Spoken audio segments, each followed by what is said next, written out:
I stayed up until like 3 a.m. playing Fortnite the other night, but Jeez. I won for the first time. I told Derek that, and it was very exciting. I cheered very loudly. It was like 1:30 a.m. My brother and his fiance sleep in the room underneath me because they have like a separate apartment in the duplex.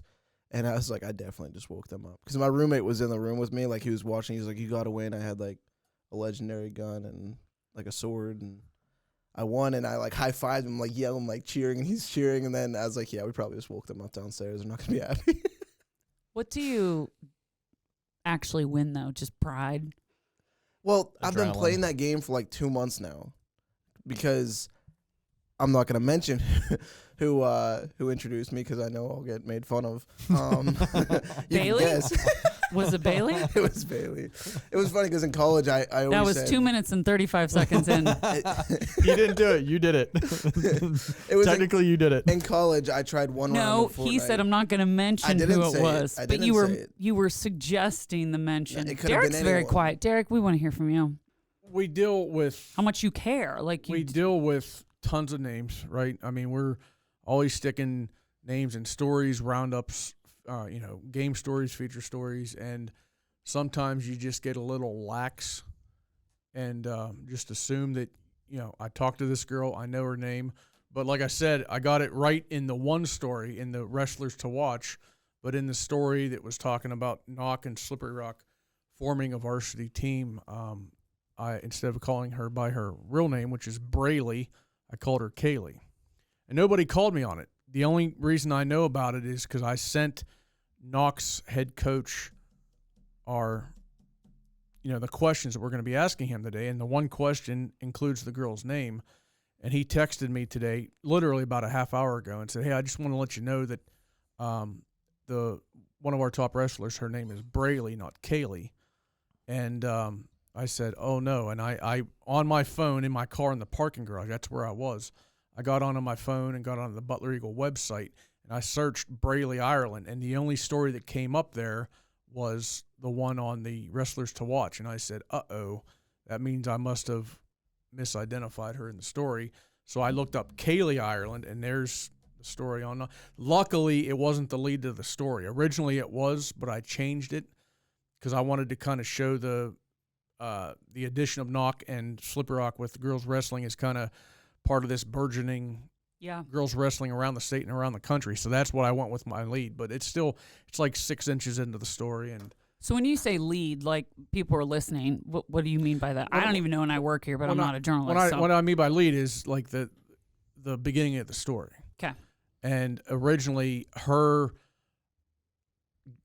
looking forward to the postseason last year and then losing in her last match of the regular season. Not only losing, but getting injured against a boy because last year Knoch didn't have a girls' team. She was wrestling boys. That was originally my lead to the story about how she had to wrestle boys. She got hurt. Now, a year later here, Knoch forms a girls' wrestling team, so now she can compete against other females.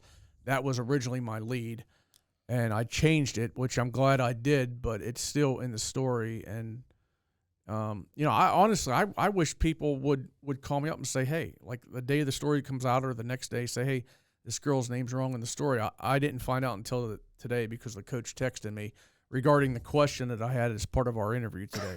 He said, you got the girl's name wrong, and I just don't want you to get it wrong on the podcast. I said, okay. And that's when I thought, did I get it wrong in the stories I had? And I was 1 for 2. I got it right in one and wrong in the other. If you bat 500, that's usually Well, this is not in this case, not where you're getting 1 out of every 2 names wrong. Well, here's the thing. I mean, it's just a moment. That's why I think this is cool that you guys get to do this. You get to say like, hey, I'm sorry. Like, there's a lot of pressure on you guys. I mean, when you're writing something, and once it's in the paper, that's it. Once it's printed, once you it goes can't to the go press, out and gather every newspaper. Yeah, and you can't change it so last minute here because there's so many people that come into play when it comes to press. Right. So, but you're human. I am you're human. Also, Derek Pyda. And by the way, I think I'm 8 and 9 now. I'm below 500. Yeah, I didn't change it. Sorry. I gotta hit 500 as we enter the new year here. It's a very tough challenge internally and every one of us handles it differently. Of like, when you make a mistake, regardless of what the mistake is, name, score, grammar mistakes I'm less hard on myself for, because no one writes perfect. I don't care. But when you make these mistakes, people see them. Like it's the double-edged sword of this all. One of the reasons I love doing this job is that every day there is a product that I or someone I worked with produced. Whether you're talking print or digital, doesn't matter, or podcast, audio medium or video medium. There is a finished product that most people don't get the tangible rush of feeling. Like, we get to see this every day, that we have something that we produce, or most days that we produce, that has our name attached to it in some way. And there's an ego involved in that. There very much is.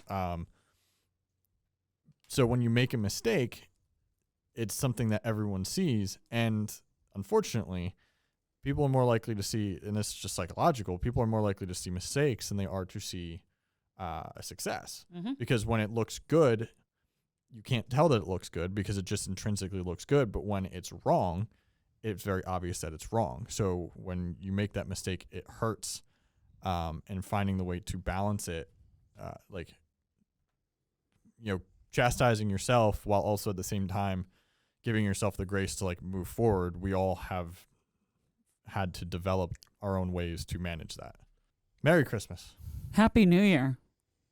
Also, happy Hanukkah next week. Happy Hanukkah. Yes, thank you. Christmas, because I do think that we need starts to on December 25th as well. Yeah. It's very late this year. And Kwanzaa's on December 26th. Wow, very busy 2 days. Kwanzaa goes back decades, but I really didn't learn about it until maybe the last 20 years. But it goes back decades. Tell us one fact about Kwanzaa. Well, it's not just, I don't believe it's just one day. It's kind of like Hanukkah. It extends. Yeah. But it begins the day after Christmas, along with muzzleloader season. Well, there you go. Brendan's going to be out with his gun. The more you know. Boo-doo-doo-doo. Do you hunt? No. No? Not deer. Not. See? Other characters, other people online.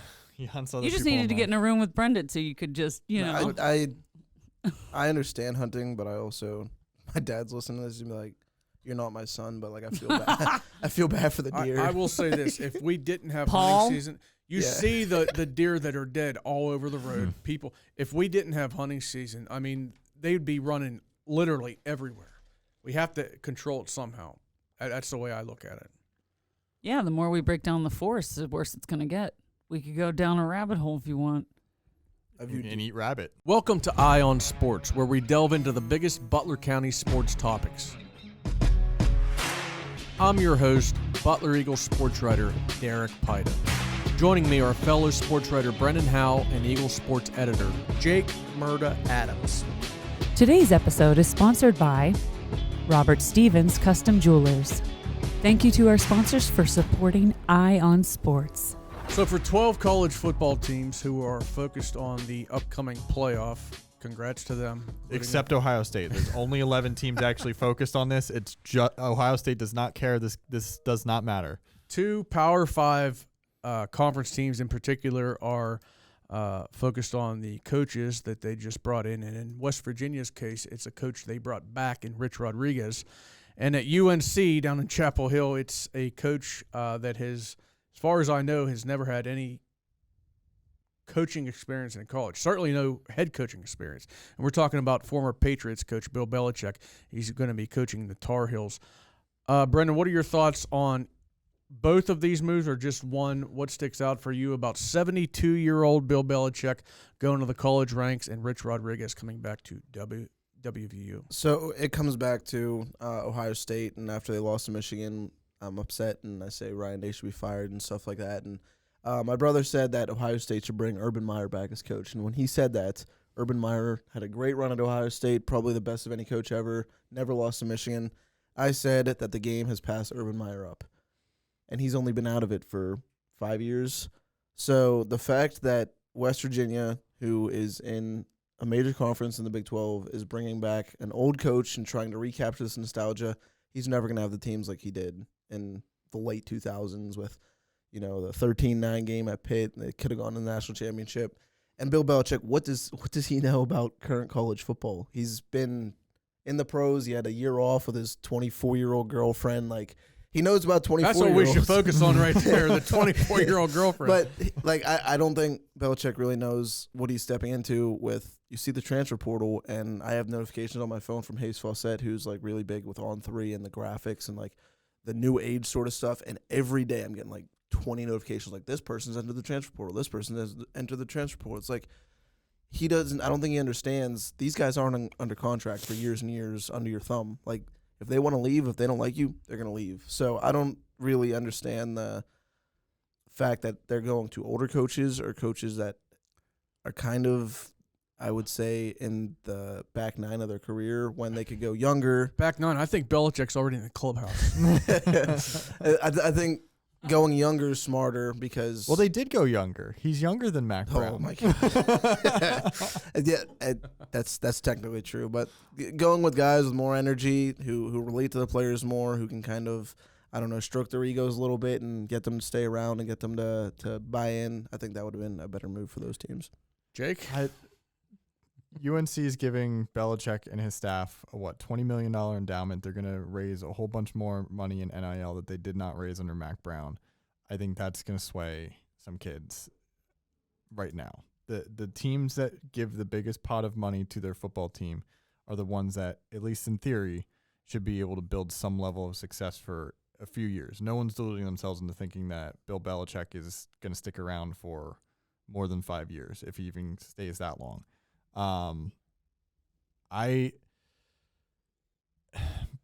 Belichick, until proven otherwise, is the greatest coach I've ever seen. I know Brady definitely helped him along the way to a couple of those Super Bowls, but those first few, I think Belichick won those ones more than Brady did. He knows how to coach football, and if he puts the right people around him who can talk to college kids, that will be the key. Because it's not like Belichick was running around coaching every player on the Patriots, like, hands-on. That's why you have assistants, Right. like to work. Brady was working with other guys more than he was working with Belichick. All those linemen were working with other guys more than they were working with Belichick. He was a CEO type. He's creating a CEO type of role now. He's creating an NFL ecosystem at the college ranks, which is what every college is going to be building towards, unless all this NIL stuff were to unravel, which it's not. That is out of the bag now. But he'll be able to have them play a really good defense, and if they can bring in a couple guys on offense, we get to hear every other week, we're on to Miami. Well, you mentioned that he's going to need, obviously, some help from his assistants, coordinators, as far as recruiting kids. And I'm glad you mentioned it, because can you imagine Bill Belichick? He's 72 years old, walking into the home of a blue-chip recruit and talking to the parents. I mean, the guy has literally no personality at all. You know, At least publicly. I mean, yeah, I'm Bill pulled a Belichick. 24-year-old woman, so he must have some Yeah, personality. he might drag her around with him, but honestly, he's going to need some help with recruiting. But honestly, I think a big part of it is just his name. Just his name alone. He doesn't even have to open his mouth. Just his name is going to attract a lot of potential recruits. Well, I think too, though, like, look at Nick Saban. It wasn't like Saban was driving around, flying around to every single recruit. He was the closer. Belichick's going to be the closer for the ones that they need to close on. But the 3-star kids that are coming in to fill the back end of the roster, Belichick's not flying out for that. Sorry, kid. Like, Yeah. It's You're not that important. Yeah, but that's the same with any other college program. Saban's not flying out for the walk-on kicker. He's flying out for the Tua Tagovailoas and to close that deal. Maybe for the elite blue chippers, he's going out a few times, but he's not on the recruiting trail every week. It's a team effort when it comes to recruiting. And as far as Rich Rodriguez goes, his last 3 years at West Virginia, that would be the 05, 06, and 07 seasons, he went 32-5. I know they crushed Oklahoma in the bowl game that year, 48-28, after losing the Pitt and losing out on a chance at the national championship. But it's also a homecoming for him. He's from Grantown, which is literally about 12 miles from Morgantown. So I would think if we could get into Rich Rodriguez's mind right now, he's probably hoping this is his last coaching job. because he's 61 years old. I don't see him coaching college football at 72 like Bill Belichick. So he's hoping for, I would think he's hoping for the level of success that would allow this to be his last job. But, West Virginia is no longer a conference foe of Pitt, obviously, so I wish him the best of luck. This is a school that literally is about 40 miles from where I grew up, and I don't really hate West Virginia anymore because they don't, they played Pitt this year, but they're not in the same conference, so it's not going to be a yearly backyard rivalry like it used to be.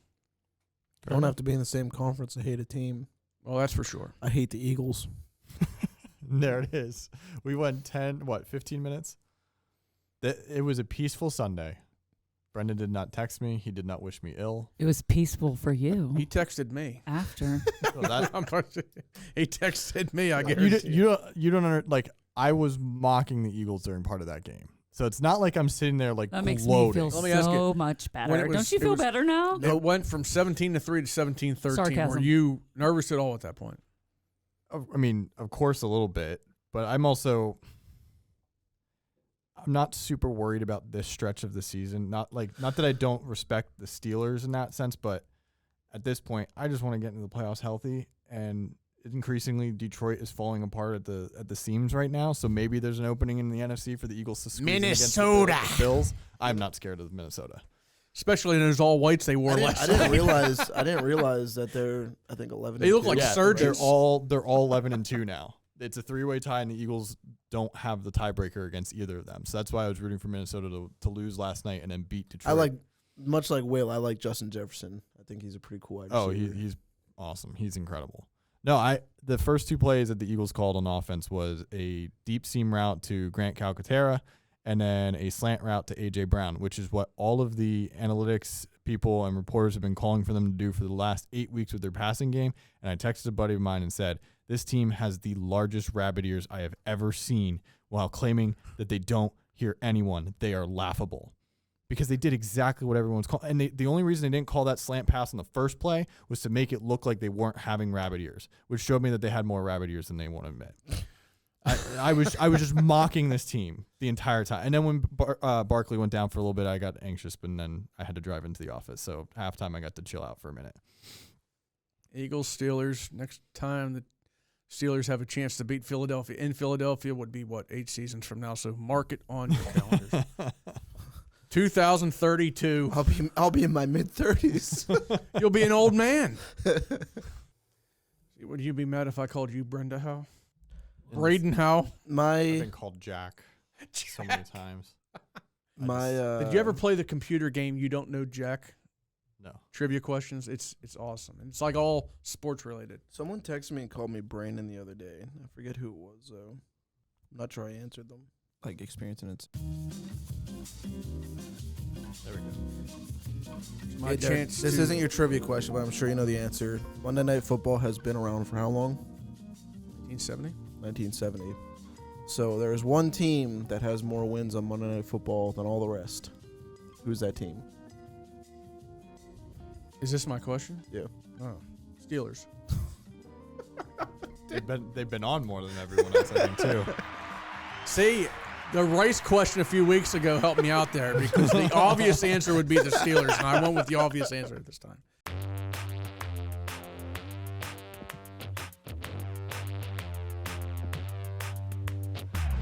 All right, so back to the Eagles-Steelers game. This is Beyond Butler, the weekly segment where we talk about something outside of Butler County involving sports, whether that be professionally or collegiately. And like I said, we're going professional this week. Two of us here at this table were a little sad on Sunday after the Steelers lost.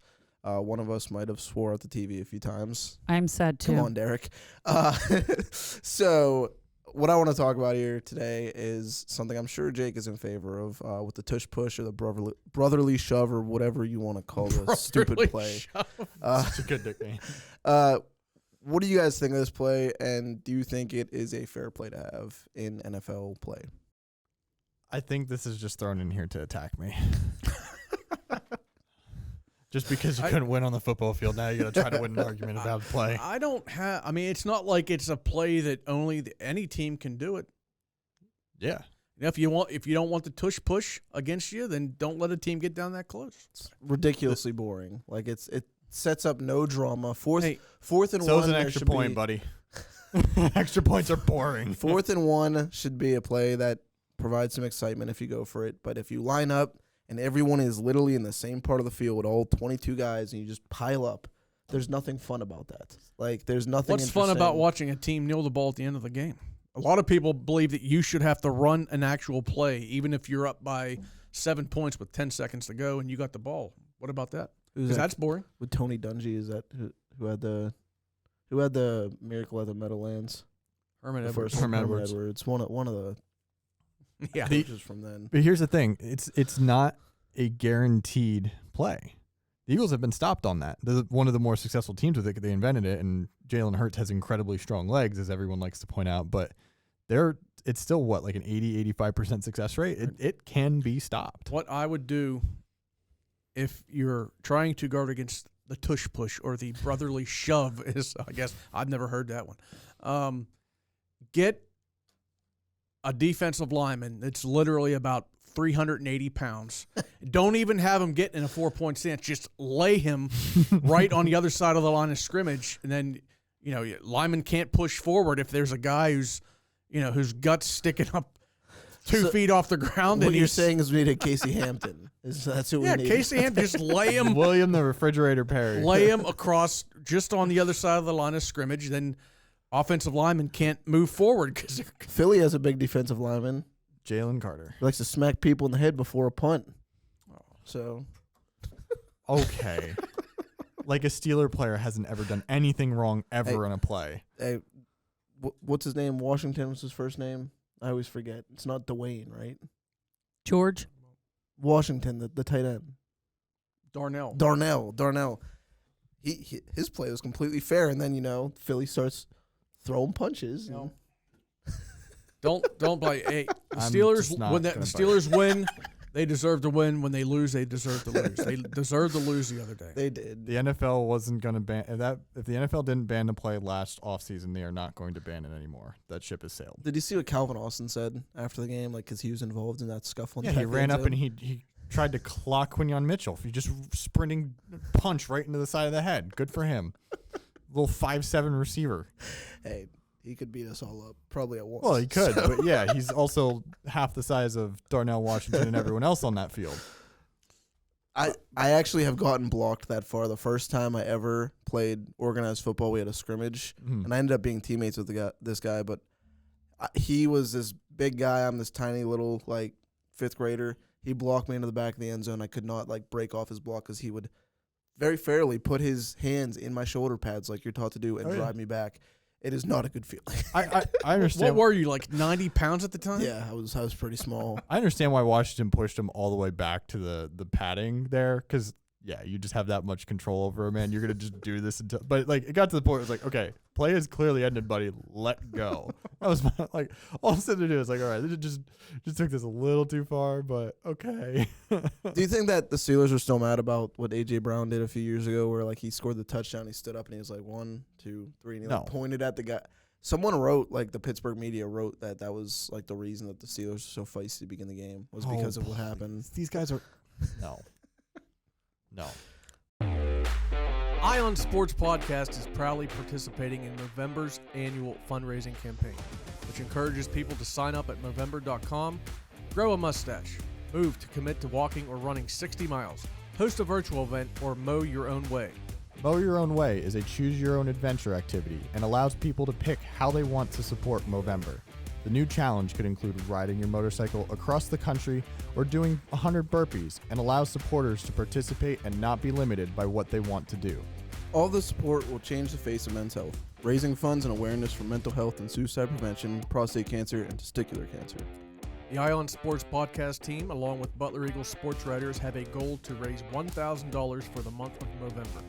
The charity raises funds to deliver innovative breakthrough research and support programs that enable men to live happier, healthier, and longer lives. Committed to disrupting the status quo, millions have joined the movement, helping to fund over 1,250 projects around the world. In addition to tackling key health issues faced by men, Movember is working to encourage men to stay healthy in all areas of their life, with a focus on men staying socially connected and becoming more open to discussing their health in significant moments in their lives. The charity's vision is to have everlasting impact on the face of men's health. To donate or learn more, please visit Movember.com. Movember is a registered 501c3 charity. To donate to our fundraising goal, click the link in our story or bio. Help us at Alter Eagle's Eye on Sports reach our goal of $1,000 towards Movember for men's health. On behalf of myself, Eagle Sports writer and host Derek Pyda. I am Eagle Sports writer Brendan Howe. And I'm Eagle Sports editor Jake Merda Adams. Thank you. Our guest today on the Eye on Sports podcast is Knoch girls wrestling coach Logan Downs. The program is just a few weeks old and is one of 3 girls wrestling programs competing at the varsity level this year, along with Butler and Seneca Valley. Logan, thank you for joining us. Welcome to the show. Hey, I appreciate you guys inviting me onto this. This is my first time doing this stuff, so it's pretty cool. We'll make it as painless as possible. I appreciate that. Thanks. Logan, we're a couple weeks into the season. What competitions has your team competed in so far, and what has stuck out regarding the team as a whole or individual wrestlers? So not this past weekend, but the weekend before, we had our first wrestling tournament over at Hickory, the Hickory Invitational Tournament, and we had 4 girls competing. All 4 girls medaled. We took 5th as a team, actually, out of 14 teams. And we were the highest WPIL team to place the highest at the tournament by taking 5th. We had 3 in the finals. We had 1 champion, 2 runner-ups, and a third place finisher. And a little side note, we had 3 girls in our junior high team competing the same day at the same tournament, but in the junior high level. And all 3 of those girls as well medaled. We had a champion, a runner-up, and a third place. So all in all, it was a really good day, a really good start for our season for the girls. And then the very next day, we had a dual meet with Pine Richland, and we ended up losing the dual meet. Pretty much, we were outwomaned at that point in time. They weighed in about 30 girls on their team compared to my 4. So we ended up losing 48-12, but we did get 2 pins. 2 really good wins for us, but 4 overall great matches and everything. So we're gearing up for tomorrow. We wrestle Laurel in a dual meet, and then this Saturday we wrestle a really big tournament over at Pine Richland. There's about 30-some teams. It's going to be a good test for us to see where we're at as a team and as individuals, because there's a nice break in between this one, that tournament, and our next one, which is in January, January 11th. So it's so far so good. The girls have been just competing. The will of, doesn't matter the score or anything, the way that they've battled back in matches to win. And to just keep fighting, even if they're outmanned, whether it's a first-year wrestler or one of my captains, it doesn't matter the competition or anything. They go out there with a smile on their face, and they have fun out there. So it's been a really encouraging first month or so into our very young season.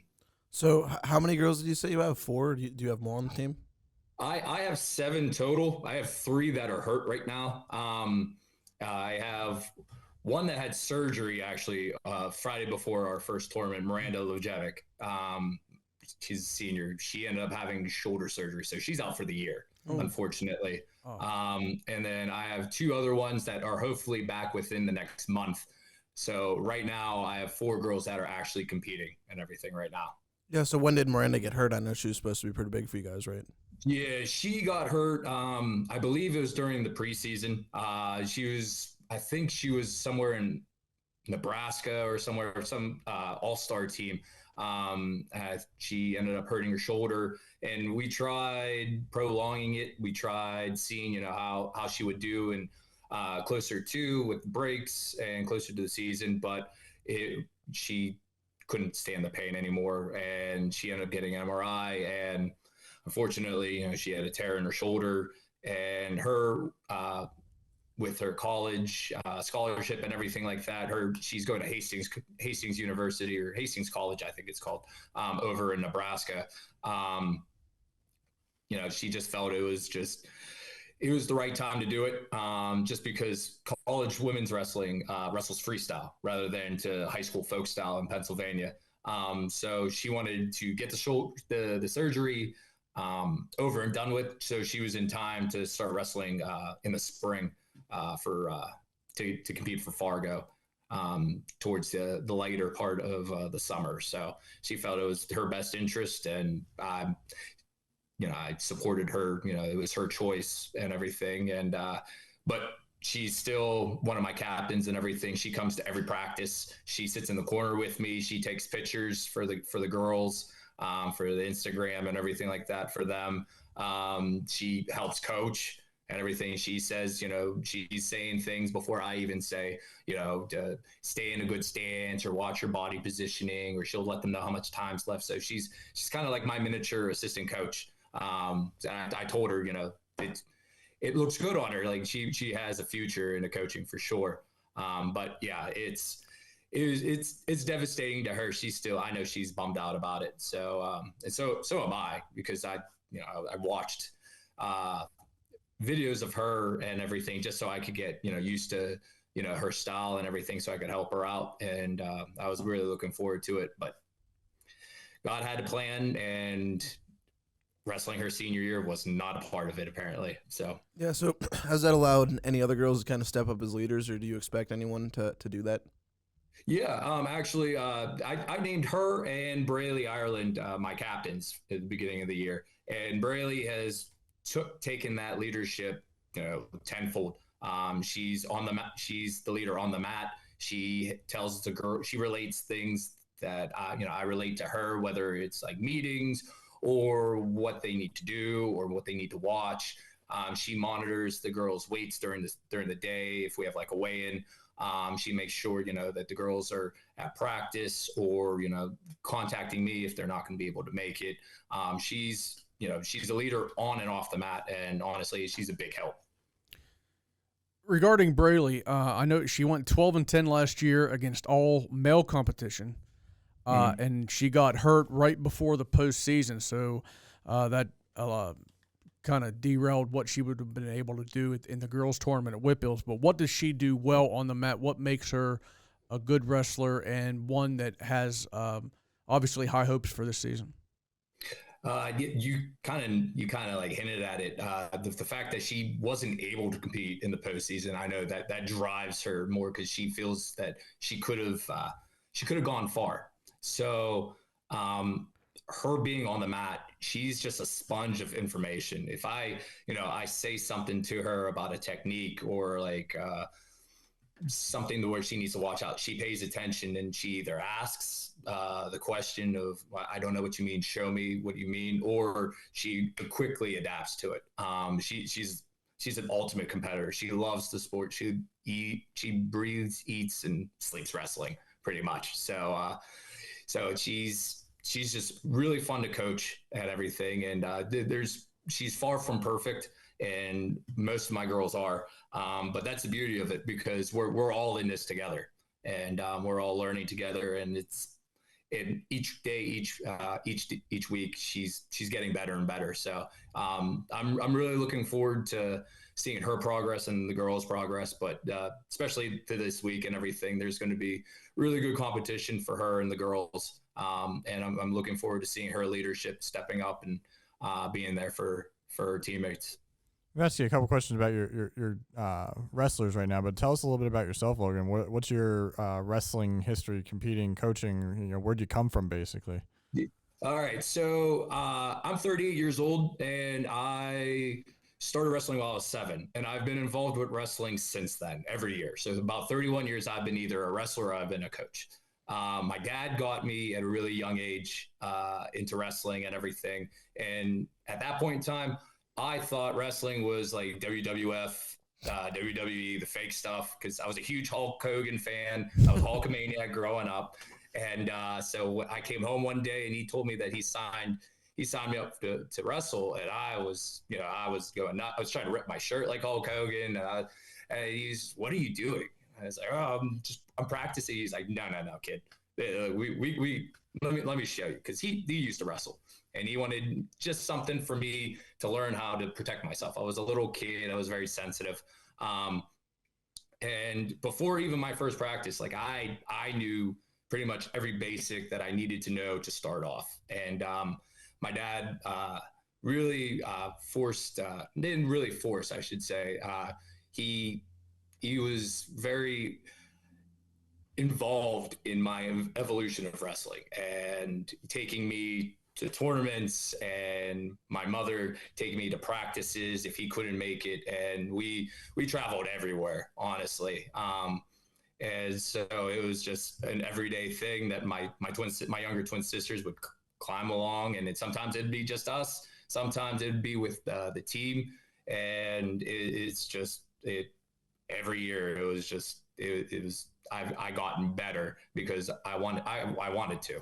I was in love with the sport. So I originally started out at Highlands Elementary. I lived in Natrona Heights. And cool side story, the boys head coach, Josh Orris over at Knoch, him and I started wrestling at the same time on the same team 31 years ago over at Highlands Elementary. So we've known each other for a long time. We eventually moved over to New Kensington, and so I wrestled for Valley. Just real quick on high school, because I don't really like to talk too much about like accolades or anything like that about myself. It's really hard for me to do that. I'm Valley's most winningest wrestler. I have 148 wins, which is a record that I tied, I think, at the end of my junior year. And I broke each year the most wins in a season. From my freshman year wrestling on to senior year, I broke that record every year for the most wins in the season. Valley's only 4-time section champ. I think I'm Valley's only 4-time state qualifier. I did take a 3rd place in AAA my junior year, and we dropped down to AA. And then I took 2nd my senior year. I also won a Fargo national title going into my sophomore year for Team Pennsylvania. I wrestled at Clarion for a year after high school. I had a full scholarship to Clarion. I ended up taking 6th in the conference in the EWL. I was just a couple matches away from nationals. And then I ended up blowing my knee out halfway through the season. I ended up getting knee surgery, and I ended up leaving Clarion. Took about a semester or 2 off, and then I ended up wrestling at Seton Hill in Greensburg. And I was there for a few years, and I had 2 shoulder surgeries. I blew out my shoulder twice, actually. I tore it, had surgery, got cleared. 2 weeks later, tore it again. Pretty much had 2 surgeries within a year apart. And after that, I was like, okay, I think it's pretty much done. The doctor told me, he's like, hey, do you want to have kids? And at that time, I just had a niece. She was a couple years old. And I was like, yeah, I have a niece, and she always wants me to hold her. And he's like, well, I think you should probably stop.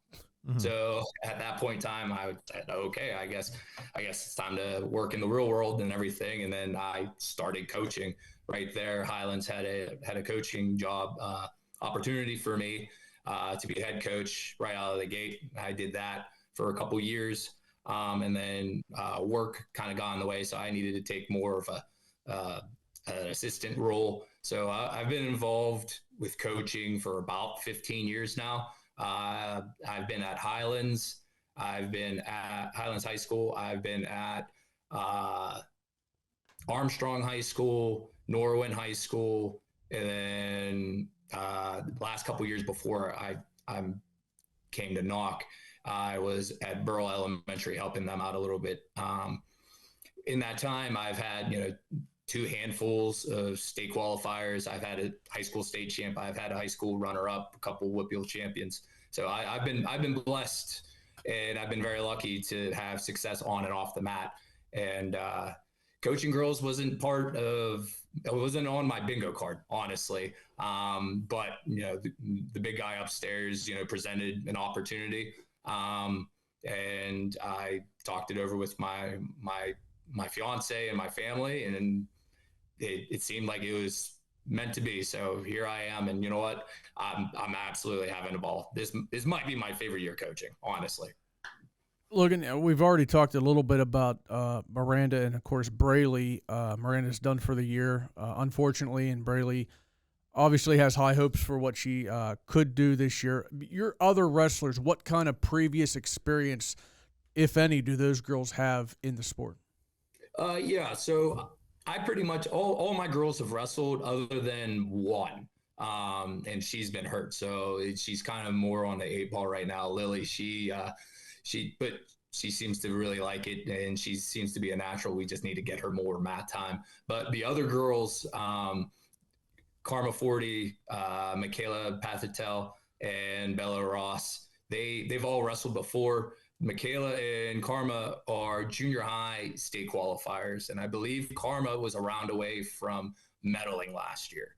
So we might lack in numbers, but we do have some experience. And then we have a few girls on the junior high team that have been wrestling for quite a bit. So, and I believe they're all going to be 9th grade next year. So they're all going to be coming up to me.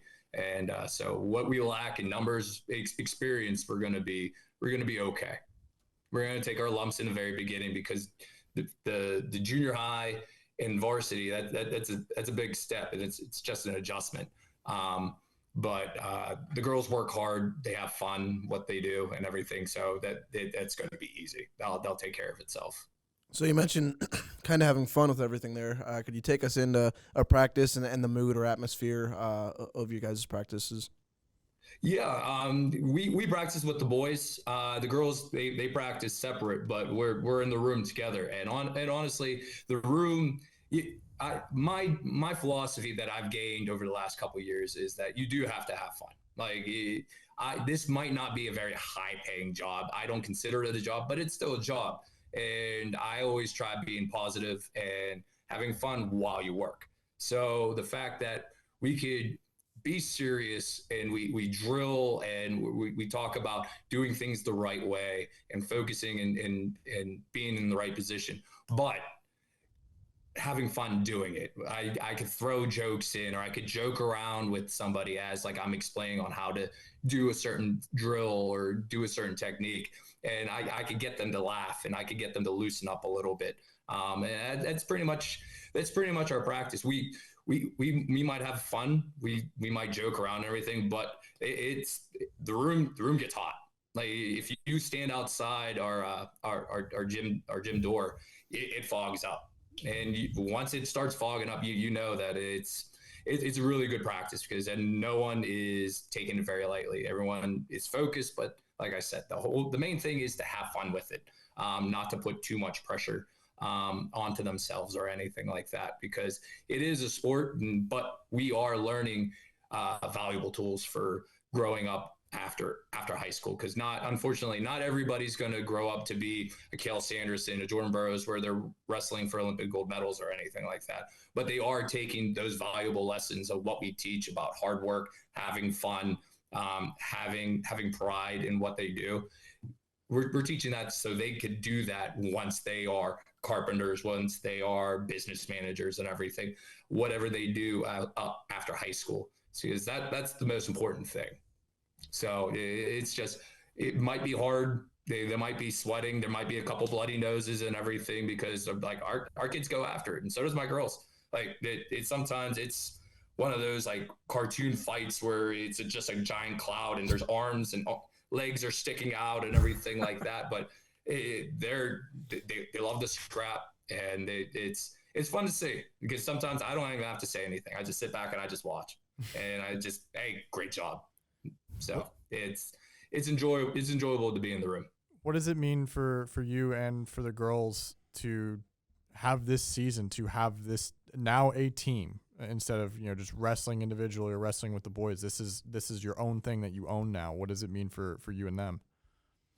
Well, I know for them, and pretty much any girl, I would think it gives them another opportunity to do something. The beauty of our sport is different than other sports. And I'm not taking away or stereotyping any other sport, but there's certain builds you have to almost be. Like football players, they have to be tall and fast or strong, and gymnasts need to be shorter and strong. Like wrestling, there's builds, like there's all types of builds that are successful wrestlers. You could be tall, you could be short, you could be heavier, you could be skinny, you could be a band member, you could do anything and still be a wrestler. And that's what the beauty is about our sport. And for the girls that that are able to wrestle outside of little elementary Keystone League like practices or teams, and having a team in high school so they could further that is only going to increase more, just because now there's avenues of possible colleges now, because women's wrestling is one of the fastest growing sports in America. So there's college opportunities to where maybe to some there might not have been an opportunity. And there's something to where, yeah, they might have wrestled, and then now that if we didn't have a team, they wouldn't wrestle anymore because that's all they would do is wrestle with boys. And I want to make sure that girls have that opportunity. I know that the girls themselves are thrilled about it, and I'm sure Braley is, considering what happened last year. But I know personally for me, it means a lot because I have girls. I have 3 daughters. My stepdaughter just turned 16 today. My daughter is 3 and 1. And if that's something that they want to do, they're going to be able to do it. And it's something I'm not going to force, but it'll be pretty cool to coach my daughters at least a couple of times or something, or at least sit in the stands and watch them go. It's truly just an honor to be a part of the first team, and the community on how they accepted us, how they have encouraged us and cheered us on. The elementary girls asking about like my girls on like when's the next time they're competing, or how's Braley doing, or how's Jillian doing. It's special because now it seems like now the younger ones, I should say, they're really looking forward to getting into high school and actually continuing to wrestle, because that's something they clearly enjoy. So for me to be the first head coach, it's truly an honor. Logan, obviously boys wrestling in the Whitfield is divided into AAA, AA, and there's sections. Obviously, girls wrestling is growing in the area, but are there enough teams to where it is divided into AA, AAA, and sections, or is it not to that point yet? No, it's not. It's not there, just because there's a lot of teams that still don't like we're one of them that can't fill the full 13 wrestler roster. So there are still teams out there. There might be 50 some teams, 60 some teams, but out of those 60 teams, probably more than half of them might have just 1 or 2 girls on the team as of right now. So unfortunately, they don't split. So we're all one classification, which is fine by me, just because then it's like, hey, it's a true Whitfield tournament. We're wrestling everybody. You're going to see who's the best in the district, and it's going to be interesting. It's going to be interesting because it's something that I've never been a part of. So I'm looking forward to it, but I'm more looking forward to the progress of how are we going to be up to that point. What Christmas plans you got this year? I have 5 kids, so I hope I make it to Christmas. What plans do they have this year? My son and daughter, anytime that we're on Nickelodeon, they're just like, "Daddy, I want that. Daddy, I want every commercial." And I'm like, "Yeah, sure, yeah, absolutely." So yeah, we'll have Christmas. My dad and his girlfriend always have like a Christmas Eve party, so we'll go do that. And then we kind of have like 2 Christmases that day, because we'll either have my stepkids either in the morning, or they'll go with their dad, and they'll come if they're with their dad, they'll come in the evening and everything. And then like my in-laws will all come and everything and open up presents. We'll eat, we'll hang out. I'm going to be building things and putting stickers on stuff or doing something, throwing garbage away, or I'll be busy doing something. So during the break, I mean, how much time on the mat are the girls going to get as far as practice time? Oh yeah, we'll practice every day and everything.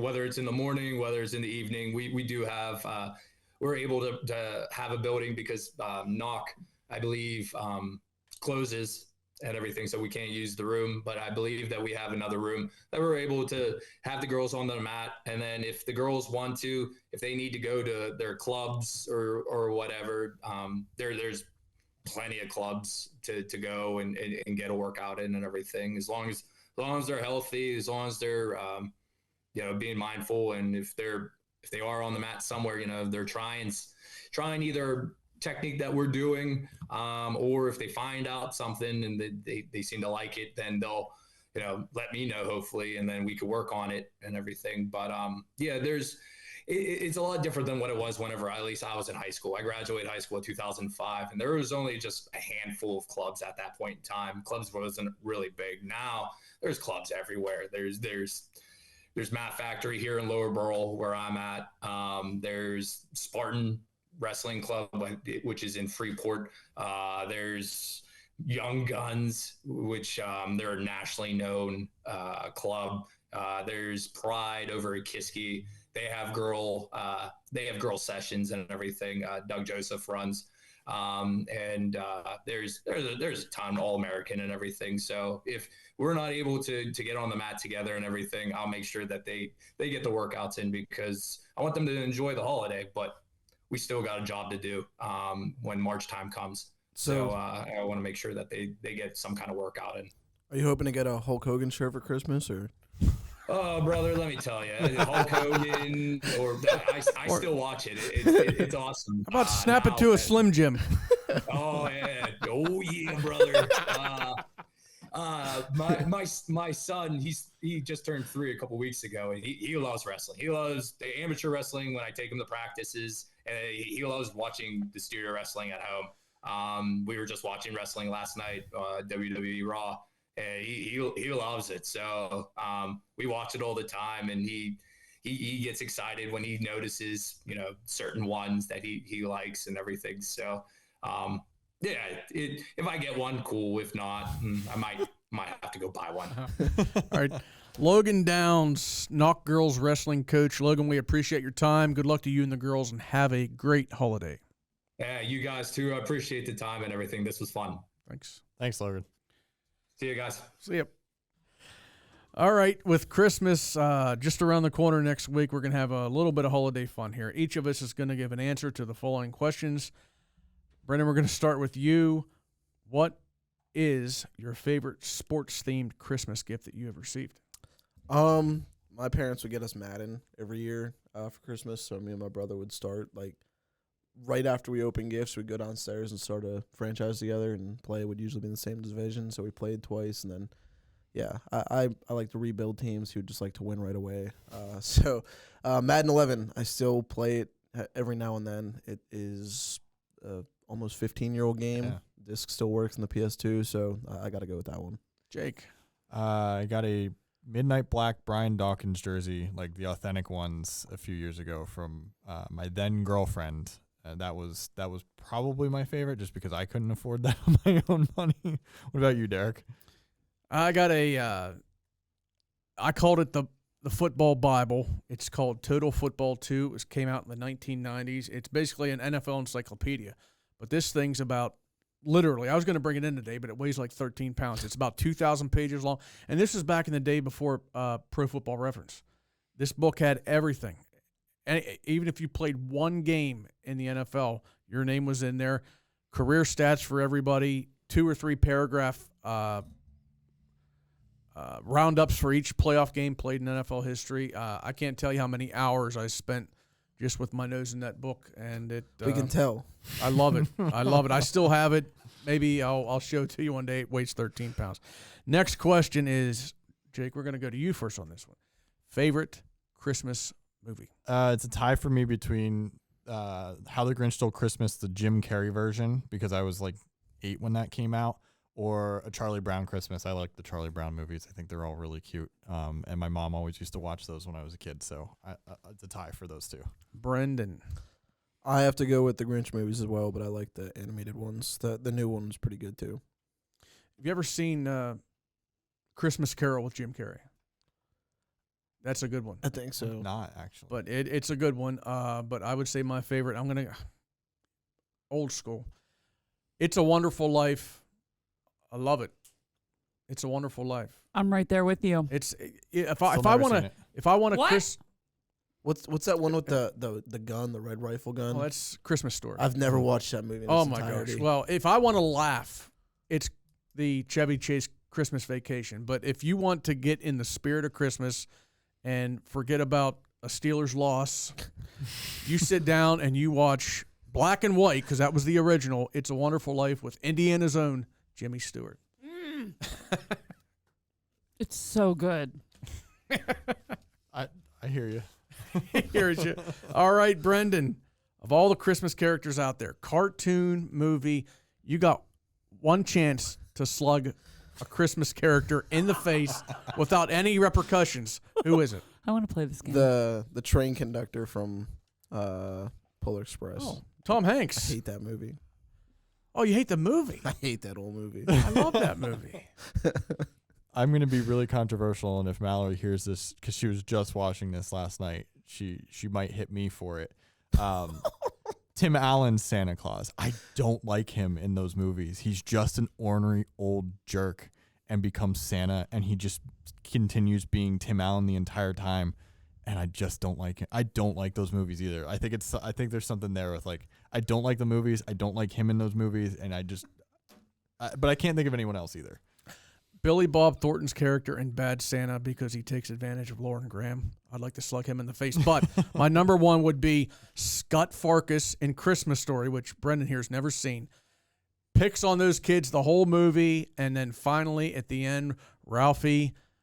Spoiler alert. I'm Yeah, not gonna he- watch Tell it him. anyways. Tell him. He He beats deserves a- a spoiler alert. Ralphie gonna gets watch picked on by this kid the entire movie, and with about a half hour left, he just pummels this kid. I mean, he's on top of him, just wailing on him. He charges him, Yeah. knocks him down, and he's literally doing this. He's swinging. Yeah. Yep. Bloody nose, all that. But anyway, I would like Ralphie to get off of Scott Farkus for just 5 seconds and let me slug him one time, because that kid, And he's crying. do you know what his slimy crony's name is in that movie? No. Grover Dill. I could punch him too. I mean, Grover Dill. I'd punch both of them. Who are you going to slug, Laura? Me? Oh, this is kind of a hard question. You said you wanted in. How about the Grinch? I wanted to know. No, I love the Grinch. Oh, I'd I punch do him. love him. He's misunderstood. Yes. He just doesn't like people because they're obnoxious. Oh. They're all obnoxious and they're self-centered, and it's all about them. Sounds like and they're me, loud. Sounds like Jake. He just wants peace. He just wants peace. It has to be a Christmas character that I would slug. Oh, How about wow. Lucy? No I one thought from about Peanuts. that one for a second. Actually, I could slap her. So we I have don't think one. I'd We slug have her. one guy here who wants to beat up kids. Another wants to beat up a kid girl. I didn't. I want to punch an old guy. I said I so thought about it. I want to punch an old guy. Laura, you got to come up with something funny here. Oh, this is. It has to be a Christmas film Yes. Or cartoon? or a cartoon. Well, I mean, oh man, I don't know. Have you guys seen the SpongeBob Christmas episode? No. I changed my answer. That is not a movie, but that is my favorite Christmas film. Oh, you gotta. Hey, this is all for fun. Of course, we don't encourage anybody to go out and punch anybody no for violence. Christmas. No Sure, punching lawyer. mall Santas. There's no money involved anyway, so Yeah, no money involved. no money involved. Merry Christmas to everybody. I got one more thing here before we go. Oh, okay. In the spirit of not punching people. This Christmas I'm not sure feels the like the very first Christmas to me. Each of you have one in there. Derek and Brendan, each of you have one in there, so I'll speak into the microphone. Laura, here you go. Ah, what? Thank you. Oh, nice. What? Can I put pictures of me in here? If you want, if you have cards of yourself from your Little League days. Look at that. Trading card display. That's pretty sick. It's a shadow 'Cause- box, yes. Jake knows we're in the trading cards. That's pretty awesome. cool. I I listened during our show. I tried. you. I need this. Perfect. I was hoping so. I know that you like to do home craft stuff and whatnot. I every like now to and then, do, so yeah, and I've been looking for a shadow box There you for. go. Brendan's is going to be Antonio Brown, Antonio Brown, Antonio Brown. I Chase go to Claypool a and car Antonio show on Brown. Friday. I'm finding Thank cards you, to Jake. put in this. Yeah. one. Yeah, thanks, Jake. I'm going to take a phrase out of Derek's book. put them in bags See, and Derek, everything. I told you wasn't that bad. Oh my gosh. I still don't know who I would punch. As we wrap up this year together, I wanted to take a moment to reflect, celebrate, and thank each and every one of you for being a part of this journey. The last few months have been full of growth, connection, and sports, and we couldn't have done it without you. With the holidays upon us and the new year just around the corner, it's the perfect time to slow down. I know I will be for a few days, spend some time with loved ones, and reflect on what truly matters. The holidays often bring joy, but also challenges, and wherever you are, whether surrounded by family, with friends, or finding your peace in some quiet moments, know that you're not alone. This podcast has always been about sports, but it's also a way for us to connect on a subject we're all passionate about, even if that involves bashing on Jake's Eagles. As we move on into the new year, I hope you take a little extra time to spend with your family, friends, and reflect on the past year. As for us here at Eye on Sports, we're taking a short holiday break to recharge, reflect, and plan for the exciting things we have coming in the new year. Our next episode will drop on January 9th, so mark your calendars. Thank you again, and we will see you in 2025. Peace. Peace.